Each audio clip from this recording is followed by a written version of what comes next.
हिंदुस्तान लंबे समय तक ब्रिटिश गुलाम रहा था और इस लंबे अरसे के दौरान बहुत से गवर्नर जनरल और वायसराय ने भारत में अपना काम किया था।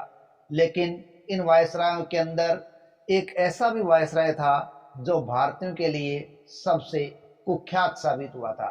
भारतीय इतिहास के अंदर यदि सबसे अधिक कुख्यात, सबसे अधिक अप्रिय वायसराय का नाम लिया जाए तो वो नाम आता है लॉर्ड लिटन। आज की कहानी में हम ऐसे ही कारनामों को देखेंगे जिसकी वजह से भारतीयों ने लॉर्ड लिटन को सबसे कुख्यात और अप्रिय वायसराय का दर्जा दिया था। देखिए, लॉर्ड लिटन ने आते ही भारत के अंदर मुक्त व्यापार की नीति शुरू कर दी थी, जिससे भारत ब्रिटिश माल की मंडी बन गया था। और आने वाले वायसराय के अंदर सबसे ज्यादा साम्राज्यवादी सोच का व्यक्ति था तो वो था लॉर्ड लिटन। सबसे अधिक प्रक्रियावादी माना गया है। उसने उभरती हुई भारतीय राष्ट्रवाद की भावना का दमन करने के लिए ऐसे ऐसे नीति और ऐसे ऐसे कानून लगाए जिसके ऊपर उसने ब्रिटिश सत्ता को मजबूत करने का प्रयास किया। यहाँ की जनता पर उसने अन्याय किया, अत्याचार किया और उसने 1857 के विद्रोह के बाद जो एक राष्ट्रवाद की लहर पनपी थी उसको दबाने का पूरा प्रयास किया। और उस विद्रोह के बाद इंग्लैंड की रानी विक्टोरिया ने भी भारतीयों को यह आश्वासन दिया था कि वो भारतीयों और उनके हितों की रक्षा करेगी। लेकिन ब्रिटिश शासन ने रानी विक्टोरिया के दिए गए इस आश्वासन का कोई मोल नहीं समझा और ये केवल एक दिखावे का रूप बनकर रह गया था। 1876 से 1880 तक भारतीय गवर्नर या वायसराय बनकर आया था लॉर्ड लिटन और उसके अन्याय और उसके अत्याचार उच्च पराकाष्ठा पर थे। बात 1876 से 77-78 के मध्य की अगर देखें तो भारत में, विशेषकर दक्षिणी भारत में भयंकर सूखा पड़ा हुआ था और भारतीय जनता अत्यधिक पीड़ा में थी। लेकिन वायसराय लिटन ने इस सूखे की समस्या से निपटने के लिए कोई कठोर कदम नहीं उठाए।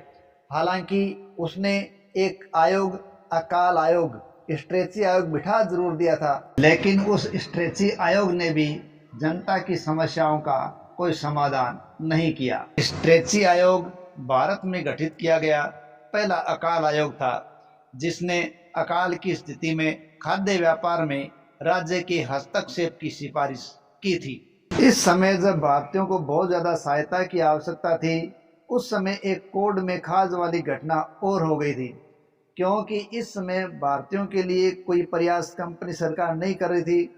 ऊपर से लॉर्ड लिटन ने दिल्ली के अंदर एक भव्य दरबार का आयोजन करवाया था और इस भव्य दरबार के अंदर उसने करोड़ों रुपए खर्च कर दिए और उसका बोझ भी उसने भारतीय जनता पर डाल दिया। इससे भारतीय जनता में और भी अधिक रोष व्याप्त हो गया था। लॉर्ड लिटन ने 1870 के इस दिल्ली दरबार में महारानी विक्टोरिया को भारत की साम्राज्ञी घोषित किया था।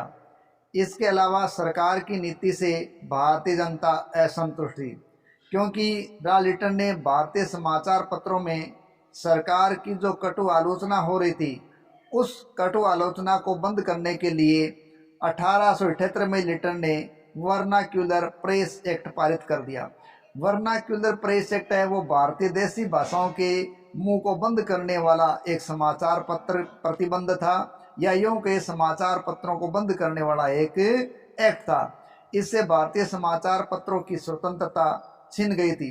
और इस समय कुछ ऐसा हुआ कि कलकत्ता की अमृत बाजार पत्रिका ने रातों रात अपना जो छपाव है वो बंगाली भाषा से अंग्रेजी भाषा में कर दिया, लेकिन कुछ अखबारों को बंद होना भी पड़ा था। ये भी भारतीयों के लिए एक रोष की बात थी। लेकिन लॉर्ड लिटन यही नहीं रुका। उसने 1878 के अंदर ही एक और एक्ट पारित कर दिया, शस्त्र एक्ट अर्थात आर्म एक्ट। उस एक्ट के आधार पर भारतीय लोगों को शस्त्र रखने और बेचने से रोक दिया गया। इसके लिए उनके पास अनुमति पत्र होना जरूरी था, लेकिन इस एक्ट में भेदभाव था या रंग भेद था। वो ये था कि ये एक्ट अंग्रेजों और एंग्लो इंडियन पर लागू नहीं होता था और केवल भारतीयों पर ही लागू होता था। इसके अलावा एक और ऐसा उसने विधेयक पारित किया जिसके आधार पर और भी असंतोष जवानों के अंदर फैल गया था। दरअसल वैधानिक नागरिक सेवा अधिनियम 1833 बना था और इस अधिनियम के तहत भारत के सभी जो नागरिक थे वो सभी पदों के पात्र थे, लेकिन अंग्रेज नहीं चाहते थे कि भारतीय उच्च पदों पर पहुंच सके, इसलिए उन्होंने उन परीक्षा के लिए लंदन को निर्धारित कर दिया था और पात्रता के लिए अधिकतम आयु 21 कर दी थी। लेकिन लॉर्ड लिटन ने इसको और भी घटाकर 21 वर्ष से 19 वर्ष कर दिया, जिस कारण भारत में बहुत ज़्यादा असंतोष फैल गया था। ये भी लिटन को एक कुख्यात साबित करने वाला फैसला था।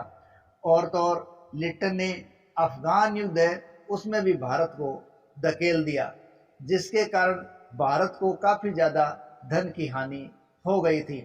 देखिए, सन 1878 का जो द्वितीय अफगान युद्ध था वो लॉर्ड लिटन की नीति का ही कारण था।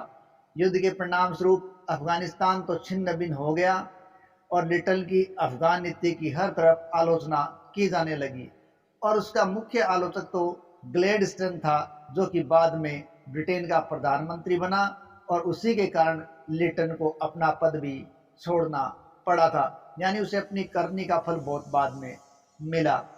वित्तीय सुधारों के संदर्भ में देखें तो वित्तीय विकेंद्रीकरण के संदर्भ में भी लॉर्ड लिटन के द्वारा कुछ महत्वपूर्ण कार्य किए गए। उसने लॉर्ड मेयो द्वारा प्रारंभ की गई वित्तीय विकेंद्रीकरण की नीति को आगे बढ़ाने का कार्य किया था। इस प्रकार लॉर्ड लिटन ने एक के बाद एक ऐसे कार्य किए जिनके कारण भारतीय जनता में उसके प्रति या उसके खिलाफ असंतोष उभर रहा था। इस प्रकार लॉर्ड लिटन के सभी कार्य, चाहे वो सशस्त्र अधिनियम हो, चाहे वो वर्नाक्यूलर प्रेस एक्ट हो, चाहे वो अकाल के समय दिल्ली दरबार का आयोजन करना हो या वैधानिक नागरिकता अधिनियम के साथ छेड़छाड़ करना हो, चाहे ICS परीक्षा के अंदर आयु कम करनी हो और चाहे वो अफगान के साथ संघर्ष करना हो, सभी एक से एक ऐसे प्रतिक्रियावादी नीतियां थी जिसने भारतीयों के प्रति असंतोष को उभारा ही था।